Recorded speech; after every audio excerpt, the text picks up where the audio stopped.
अजं निर्विकल्पं निराकारमेकं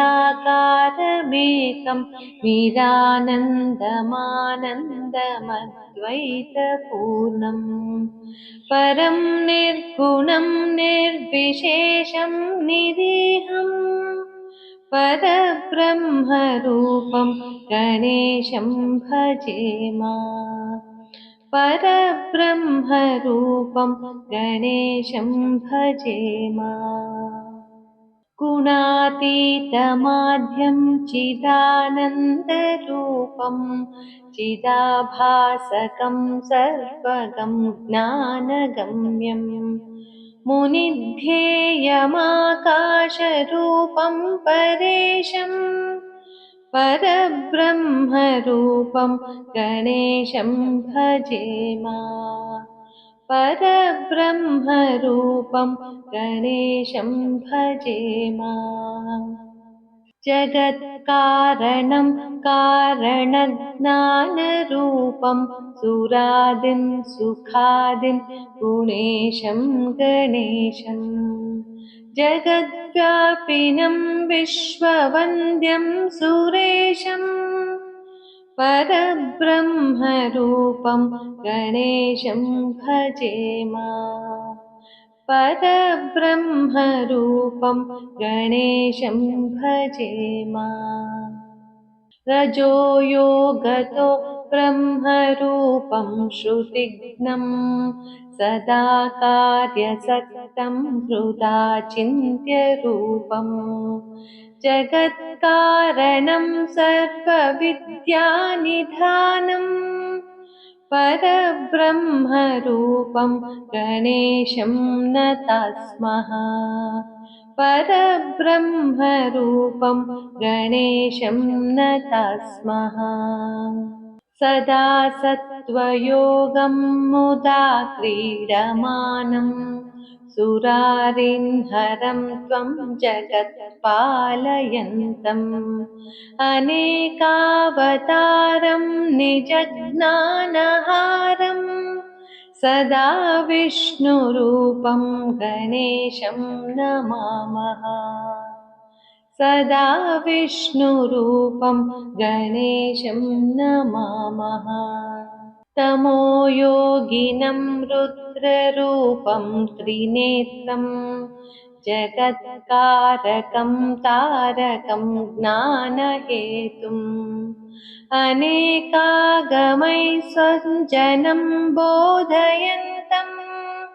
सदा शर्वरूपं गणेशं नमामः सदा शर्वरूपं गणेशं नमामः तमस्तोमहारं जनज्ञानहारं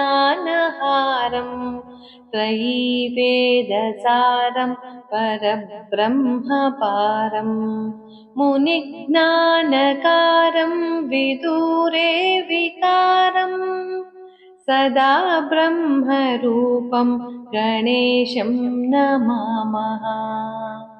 सदा ब्रह्मरूपं गणेशं नमामः निजैरोषधिस्तर्पयन्तं कशाप्यैः सुरोगान् कलाभिः सुधास्राविणीभिः दिनेशान्तु सन्तापहारं द्विजेशं शशाङ्कस्वरूपं गणेशं नमामः शशाङ्कस्वरूपं गणेशं नमामः प्रकाशस्वरूपं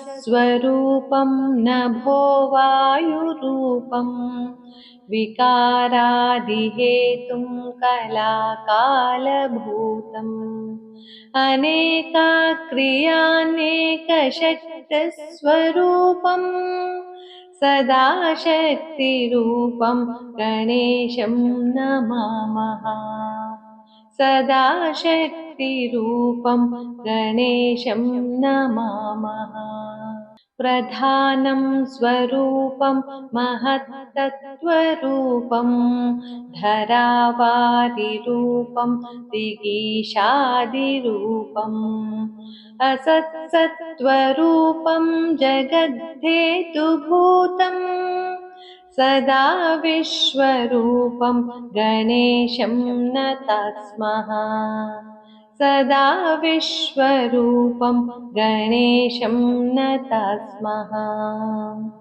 त्वदीये मनस्स्थापयेदङ्घ्रियुग्मे